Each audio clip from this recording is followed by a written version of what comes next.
कसं वाटलं कमेंट करून सांगा आणि इतरांपर्यंत शेअरसुद्धा करा.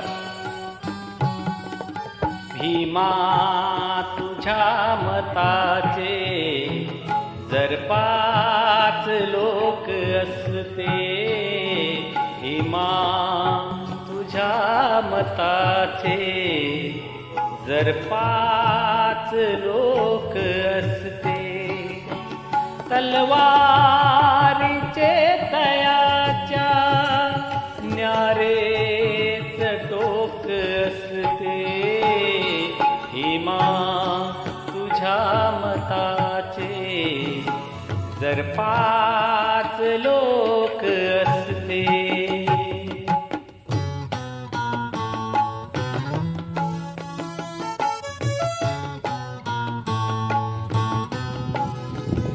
शेअर करा मित्रांनो.